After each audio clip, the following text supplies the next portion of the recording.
Welcome to the third screencast on nerves. This one deals with how nerves communicate with each other through structures called synapses, which you will have touched upon at GCSE.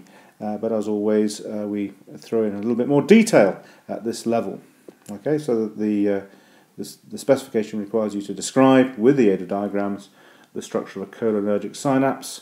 The first thing is to explain what I mean by the term cholinergic synapse. Okay, cholinergic synapse is simply a synapse that involves a specific neurotransmitter called acetylcholine, okay, which can be abbreviated to this ACH. And acetylcholine is a neurotransmitter which is involved in the autonomic nervous system. You may have already come across this. It's the neurotransmitter of choice for the parasympathetic arm of the autonomic nervous system. Okay, it's also the neurotransmitter which we find at neuromuscular junctions. Okay, so when a motor neuron connects via a synapse to a muscle, okay, we call that a neuromuscular junction, but to all intents and purposes it is also a synapse, and the neurotransmitter involved there is also acetylcholine. Okay, so taking you straight down to look at a diagram, because you've got to be able to interpret diagrams. We see, first of all, we have two neurons. Okay, so it's the interconnection between two neurons.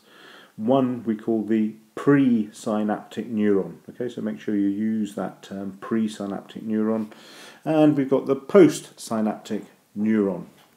This could be, say, for example, a relay neuron connecting with a motor neuron. So the presynaptic neuron would be a relay neuron, whereas the postsynaptic neuron could be a motor neuron, just as an example. Okay, the ending of the presynaptic neuron has a swelling, which we call the synaptic knob, and the synaptic knob membrane, okay, contains all of the proteins in its membrane that we encountered on the axon, such as our voltage-gated sodium ion channels, voltage-gated potassium ion channels, our sodium-potassium pumps, etc. But as well as that, we have voltage-gated calcium ion channels, and I'll explain the significance of those on the next slide. We also have some endoplasmic reticulum. That's going to be important for storing neurotransmitter as it's produced, but also it needs the membrane to create these spherical membrane-bound structures which contain our neurotransmitter, which are called secretory vesicles. Okay, so in this diagram, the red blobs are supposed to represent the neurotransmitter, in this case acetylcholine. Okay, and they are encapsulated first of all in endoplasmic reticulum, stored in endoplasmic reticulum here, but then they form what are called secretory vesicles, okay, which are spherical membrane-bound packets which are full of the neurotransmitter. As well as this, we find that our synaptic knob is an area which we tend to find a lot of mitochondria. The reason we need mitochondria is we need ATP to release our neurotransmitter by exocytosis. Exocytosis requires energy from ATP. Okay, and as well as that, we're going to need energy for our sodium-potassium pumps in the cell surface membranes as well. Okay, now moving on to the postsynaptic neuron. The postsynaptic neuron has what we call the postsynaptic membrane, and embedded within that postsynaptic membrane we have neurotransmitter receptor molecules. Okay, so these are protein molecules which are specific in shape to our neurotransmitter molecule, and what happens is that they bind to the receptor molecule, and what happens is that they result in an ion channel opening. Okay, in this case it would be a sodium ion channel opening, and we call this a chemically gated sodium ion channel. So rather than responding to voltage, such as the ion channels that we've looked at already, these respond to chemicals binding to them, in this case a neurotransmitter. So a neurotransmitter binds to this, and consequently a sodium ion channel opens, which allows some sodium ions into the postsynaptic neuron, which causes some degree of depolarization. Okay? As well as that, in this region between the presynaptic neuron and the postsynaptic neuron, which is called the synaptic cleft, we have, in this case, some enzymes, okay, which will break down the neurotransmitter once it's been released. Okay, in this case, the enzyme is called acetylcholinesterase. Acetylcholinesterase is a word you should know as well, and that breaks down acetylcholine. Okay, and the reason we want to break it down is that once it's been released and binds to the receptor, we don't want any prolonged stimulation of the postsynaptic neuron, so we want to quickly break down the acetylcholine. And the breakdown, some of the breakdown products can then be will diffuse back in the opposite direction and will be reabsorbed by the synaptic knob of the presynaptic neuron and can be recycled. Okay, so for example, in this particular case, there's a molecule called choline which can be reabsorbed and recycled into making more acetylcholine. Okay, so the enzymes are important feature of the synaptic cleft. Okay, so just quickly going back to here, I'll pause that. I've represented most of what I've said here on these bulleted points. Okay, so you might want to just make sure that you're familiar with all these terms in bold, such as what a cholinergic synapse is, know what acetylcholine is. You need to be able to label a synaptic cleft, know what that is, be aware of the synaptic knob, okay, and be able to know the features of the synaptic knob, mitochondria, and the reason we have mitochondria there, what the smooth endoplasmic reticulum is for, what the presence of voltage-gated calcium ion channels in the membrane of the synaptic knob is important. Okay, what I haven't written here is the presence of acetylcholinesterase in the synaptic cleft, but we'll deal with that on the next slide. Know about the postsynaptic membrane, which has got chemically gated sodium ion channels. Well, these are sometimes referred to as ligand-gated sodium ion channels, but I think we'll call them chemically gated ion channels. And know that a channel, one of these channels is a quaternary protein which contains a receptor site, okay, on one of the subunits, which will specifically recognize our neurotransmitter, in this case acetylcholine, and then the other bits of the molecule are gated sodium ion channels which enable sodium ions to enter the cell by diffusion if the receptor site is bound to its neurotransmitter. Okay, so that deals with the first slide. Moving on to the next slide. The second slide here deals with outlining the role of neurotransmitters in the transmission of action potentials from the presynaptic neuron to the postsynaptic neuron. Okay, and taking you straight down to look at a diagram. Quickly orientate yourself around this diagram. We've got the presynaptic neuron here, postsynaptic neuron here. We've got our vesicles containing our acetylcholine neurotransmitter there. We've got these blue blobs here which are voltage-gated calcium ion channels. We've got the green blobs which are sodium ions. We've got the blue blobs which are calcium ions. And we've got these pink things here which are acetylcholinesterase enzymes. Okay, so just following this animation and listening to somebody else talk through the whole process, this could be a useful tool for your understanding of how an action potential is transmitted across a synapse. So let's look at how this works. Firstly, we're going to have an action potential arriving at the presynaptic neuron. Here it comes.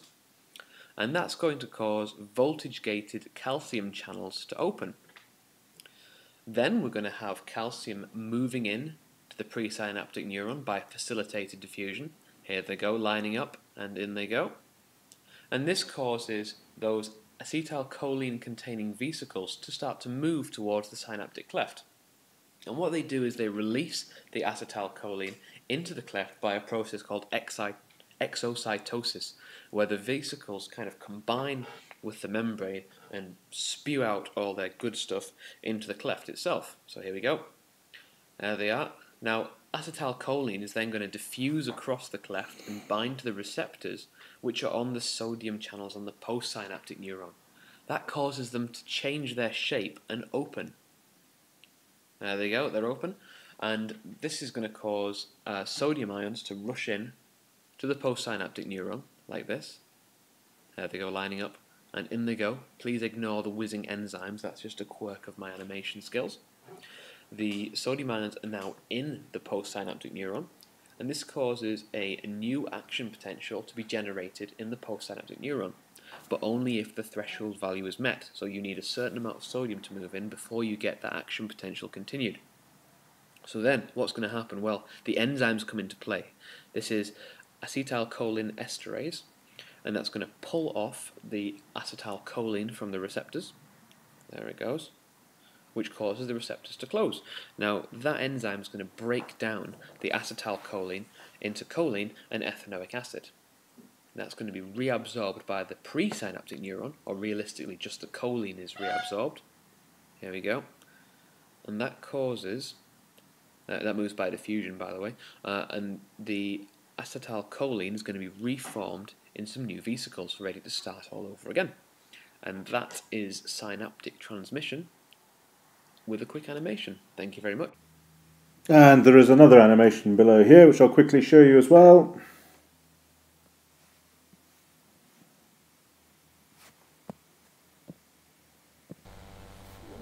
Action potentials arriving at the presynaptic terminal cause voltage-gated calcium ion channels to open.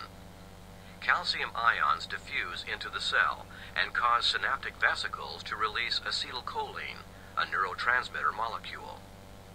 Acetylcholine molecules diffuse from the presynaptic terminal across the synaptic cleft and bind to their receptor sites on the ligand-gated sodium ion channels. This causes the ligand-gated sodium ion channels to open and sodium ions diffuse into the cell, making the membrane potential more positive. If the membrane potential reaches threshold level, an action potential will be produced.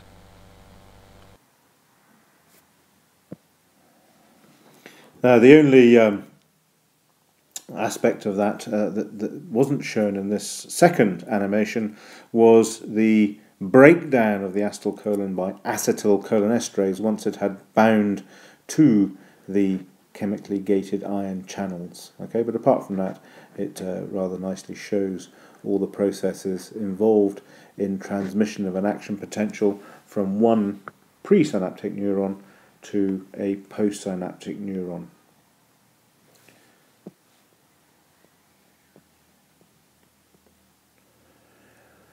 So here's all this represented in note form. Again, make sure that you're aware of all of these terms in bold.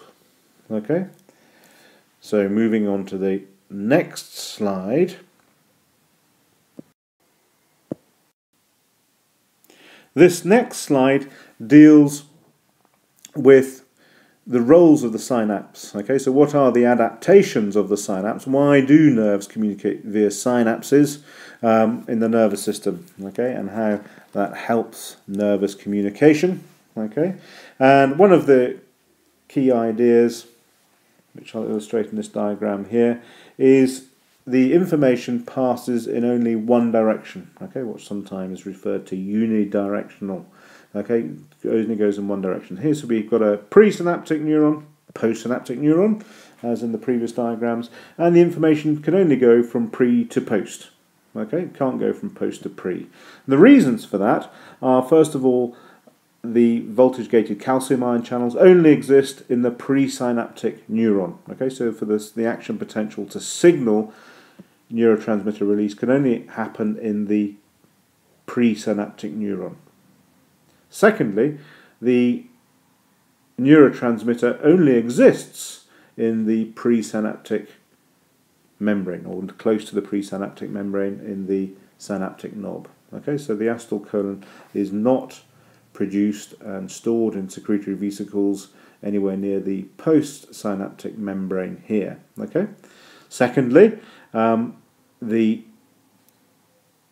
secretory vesicles release neurotransmitter only from the presynaptic membrane. Okay. And thirdly, a diffusion gradient occurs between a high concentration at the presynaptic membrane with a low concentration at the postsynaptic membrane. Therefore, diffusion can only occur in one direction. Okay, so all of those things add up to the idea of it being unidirectional. Okay, so summarize that here. Okay, one direction only. Presynaptic neuron releases acetylcholine and has calcium ion channels, and only postsynaptic neuron has acetylcholine receptors. Okay. The next idea is the idea of summation. Okay, and if I move down here to a diagram, which can also act as an animation. Here we have a situation here where we've got a motor neuron, okay, here, okay, which is connected to some form of, let's say, a muscle or an effector organ, and we have neurons which are attached, so various relay neurons make connections to the dendrites of this motor neuron. Okay, now what happens is a single action potential coming along this relay neuron will cause some form of depolarization of the membrane on the cell body of this motor neuron. Okay, it is very unlikely, however, it will cause sufficient depolarization for the postsynaptic membrane to reach threshold potential. Okay, and therefore nothing happens. Okay, now to receive a sufficiently large enough stimulus for this action potential to pass along this motor neuron, the postsynaptic neuron in this case, what we need to do is we need a number of stimuli, okay, to bind to acetylcholine receptors on the postsynaptic membrane.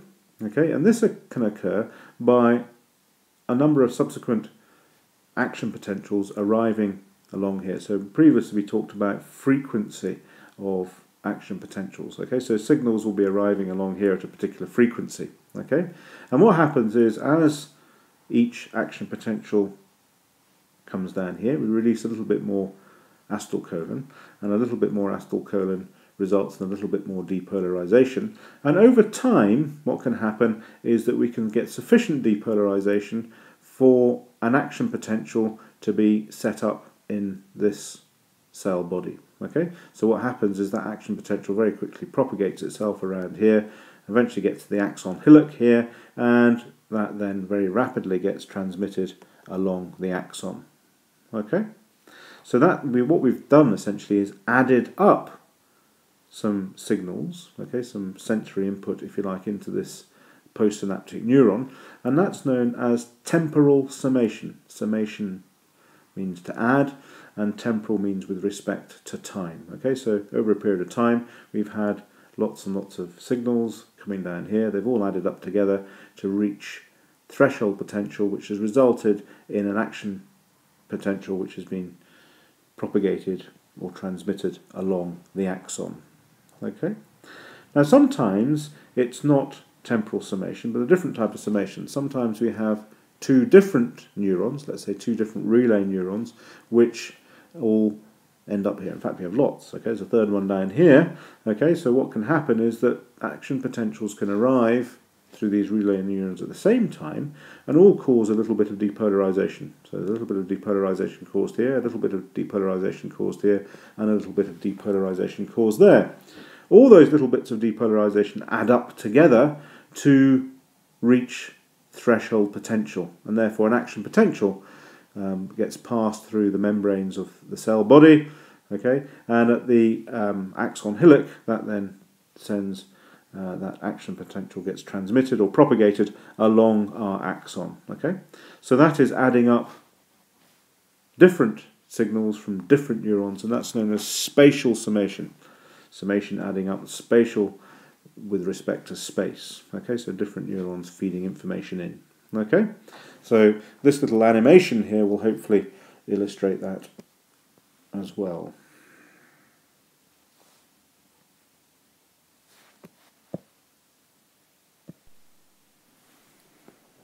The postsynaptic potentials that are caused by neurotransmitter chemicals can be either depolarizing, often but not always resulting in an excitatory postsynaptic potential, or EPSP, or hyperpolarizing, resulting in an inhibitory postsynaptic potential, or IPSP.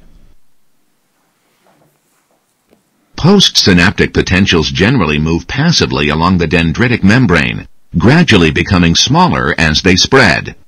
Therefore, the postsynaptic potentials from more distant synapses will decay more than PSPs from synapses closer to the integration zone at the axon hillock.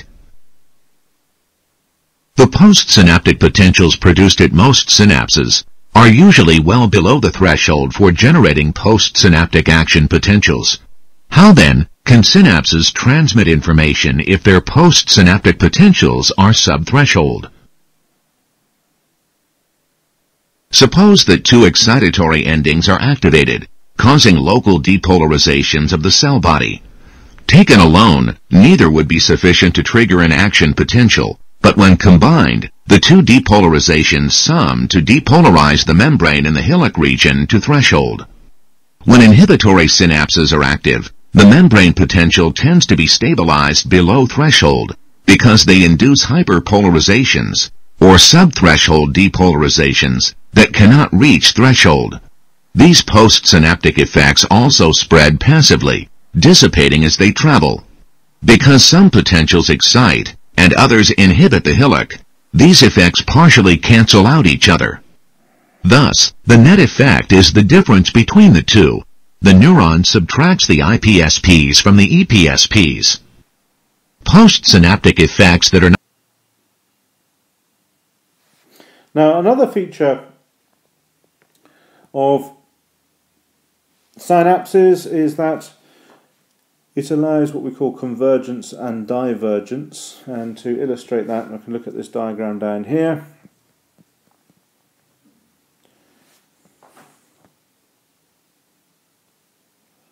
So what I mean by divergence, okay, can be exemplified. Let's imagine here we've got a sensory neuron, and that's taking information into the, let's say, the central nervous system here, and that information gets passed on to a number of different relay neurons, which can then in turn pass it on to more relay neurons. So the signal here in one neuron can then be diverged to send information along, action potentials along all 7 of these relay neurons here. Okay, so the information is diverging as it gets passed from neuron to neuron. Okay, so that's called divergence, and that's afforded by the presence of these synapses here, here, and here. Okay. Conversely, we can also have convergent pathways. Okay, that means the opposite. So what happens is information will be funneled in and converged down onto, let's say, one neuron. Okay, so this could be a hypothetical situation. These could be relay neurons in the central nervous system, okay, which are all sending signals down to neurons, which all then converge on this one motor neuron. Okay, and then what happens at this motor neuron is that we get summation. Okay, so that we get spatial summation. So information coming from these, okay, can add up to causing threshold potential, which sends a message down here, or it doesn't. Okay, possibly some information has come down here, action potentials come here, cause depolarizations here, threshold isn't reached, and no action potential is reached. Okay, so it's like a switch system. These are either switched on or switched off, depending on the level of stimulation that's occurred by the incoming neurons. Okay, so that's convergence. Okay, so a convergent pathway involves convergence, and here's divergence over here. Okay, so summarising all of that in written form up here and in my notes here, you might want to pause and look at some of these. Make sure that you're aware of all these terms in bold, like one direction, unidirectional, Might be able to understand that, understand what we mean by the term summation, know the different types of summation, temporal and spatial, and understand what we mean by the idea of convergence and divergence, okay? And be able to understand how all of these ideas, unidirectionality, summation, convergence and divergence, are all afforded by the presence of these synapses, and why that is a helpful adaptation for the way that the nervous system operates.